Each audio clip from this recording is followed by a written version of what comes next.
नमस्कार दोस्तों। जंतर मंतर पर जो पहलवानों का धरना प्रदर्शन, जो भी कुछ विरोध प्रदर्शन आप इसको कह सकते हैं, लंबे समय से चल रहा है। इसने अब दोस्तों थोड़ा दूसरा रूप लेना शुरू कर दिया है। इसमें जातिवाद, धार्मिकता, राजनीति, इन सब का तड़का इसमें लगने लगा है। और रही सही कसर पूरी कर दी है राकेश टिकैत ने। राकेश टिकैत आप जानते होंगे, जब किसान आंदोलन हुआ था, तथाकथित किसान आंदोलन दिल्ली की सीमाओं पर, तो राकेश टिकैत की उसमें भूमिका कैसी रही थी। मुझे इसमें बताने में कोई जरा सा भी गुरेज नहीं है कि उस किसान आंदोलन में राकेश टिकैत की अति सक्रियता की वजह से ही उनकी जो संगठन की वैल्यू है वो कम हुई थी और संगठन में एक बड़ी टूट हुई थी। आपको पता होगा, भारतीय किसान यूनियन अराजनीतिक नाम से एक नया संगठन बन गया था और उस संगठन में राकेश टिकैत के बिल्कुल खास करीबी लोगों ने भाग लिया।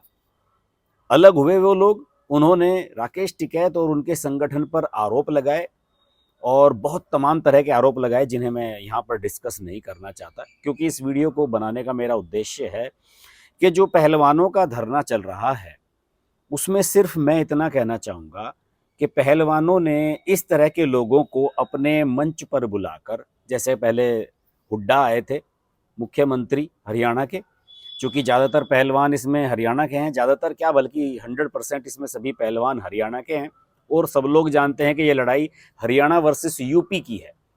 ब्रजभूषण शरण सिंह जो कुश्ती संघ के अध्यक्ष हैं, वो उत्तर प्रदेश के हैं, ऊपर से बीजेपी के सांसद हैं।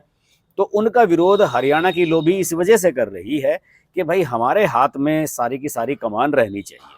और अलग अलग सोर्सेज से ये चीज़ें भी अब सामने आने लगी हैं कि जितने भी ये पहलवान हैं, बड़े बड़े पहलवान, ये कहते हैं कि हम तो अब ओलंपिक और एशियन गेम से नीचे का खेल खेलेंगे ही नहीं।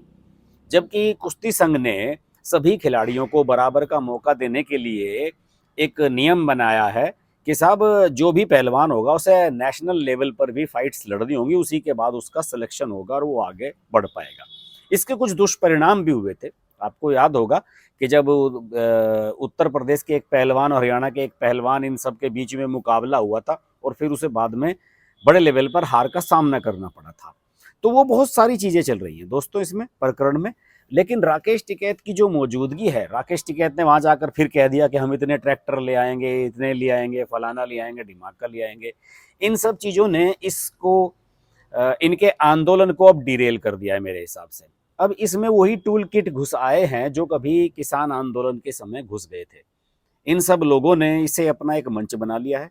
इसके माध्यम से सरकार को घेरने की जो योजना है इनकी, एक बार वो फिर से शुरू हो गई है। अब चूंकि 1 साल के बाद चुनाव हैं, तो राकेश टिकैत अब अगले चुनाव की तैयारी में लग जाएंगे। हालांकि वो चुनाव नहीं लड़ते हैं, लेकिन उन्हें बड़े इस बात का गुमान है कि वो चुनाव लड़वाते हैं और दूसरों को चुनाव जितवाते भी हैं। हालांकि वो अपने क्षेत्र में भी इतने प्रभावशाली नहीं हैं। आप सब लोग जानते ही हैं कि उनके कहने पर कम से कम वेस्ट यूपी का जाट समाज तो वोट देता नहीं है, जिसके वो बड़े नेता माने जाते हैं, बालियान खाप के।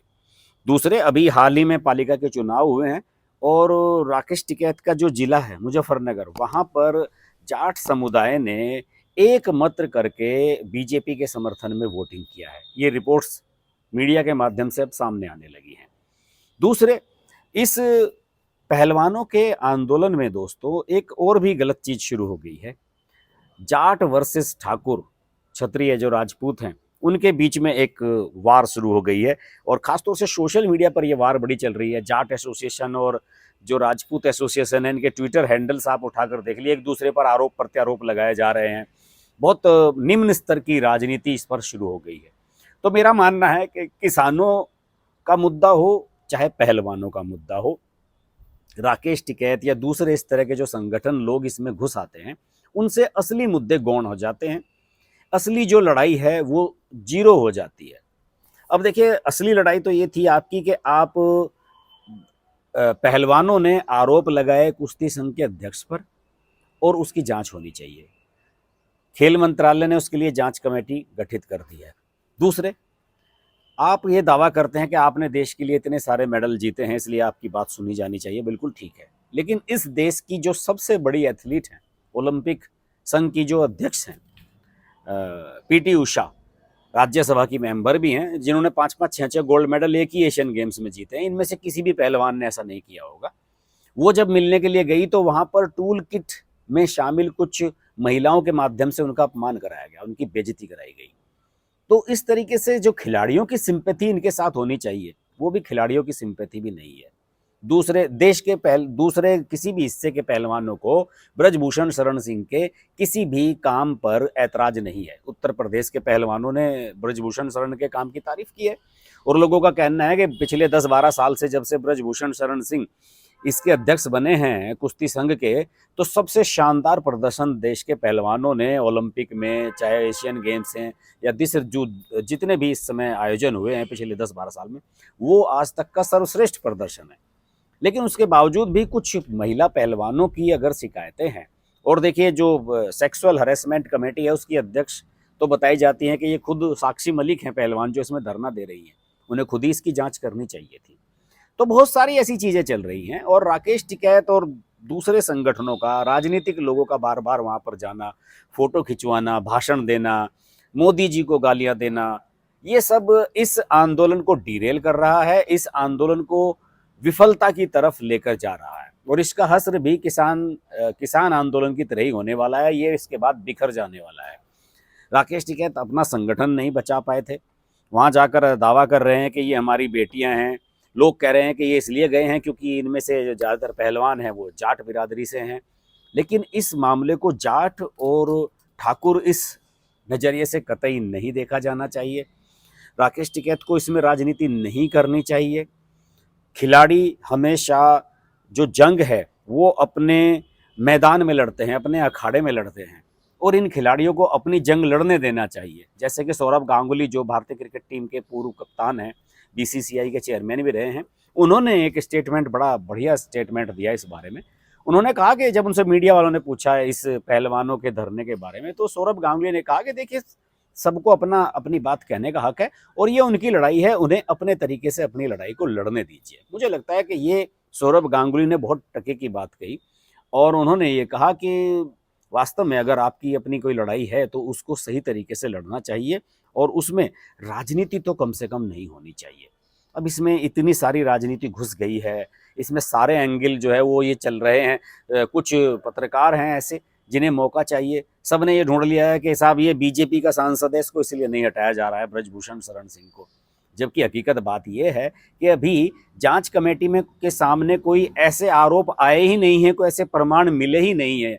ये जो महिला पहलवान तथा कथित जिन्होंने आरोप लगाए हैं इस तरह के, उन सबके उन आरोपों की पुष्टि खुद वो ही नहीं कर पा रहे हैं। वो तारीखें नहीं बता पा रहे हैं कि कब उनके साथ इस तरह का हैरेसमेंट हुआ, क्या ऐसी घटनाएं हुई। बस वो सिर्फ और सिर्फ इस बात पर अड़े हुए हैं कि ब्रजभूषण शरण सिंह को कुश्ती संघ के अध्यक्ष पद से हटाया जाए, और उनकी इस जिद को सरकार बिल्कुल मानने वाली है नहीं, क्योंकि कानूनी रूप से, तकनीकी रूप से अभी तक कोई ऐसा प्रमाण नहीं मिला है ब्रजभूषण शरण सिंह के खिलाफ। जांच कमेटी को काम अपना पूरा करने नहीं दिया गया है, उससे पहले ही आप आंदोलन लेकर फिर से बैठ गए हैं। तो ये मुझे लग रहा है कि राकेश टिकैत और तमाम ऐसे लोगों का यहाँ पर पहुंचना कायदे से पहलवानों का जो ये धरना प्रदर्शन है इसको अपने मूल उद्देश्य से भटका रहा है। और मेरी इन सब पहलवानों से भी रिक्वेस्ट है कि इस मामले को राजनीतिक रूप से ना देखें, जातिगत रूप से ना देखें, और इस अपने मंच का इस्तेमाल इस तरह के लोगों को कतई ना करने दें। ये मेरी उन्हें पर्सनल सलाह है।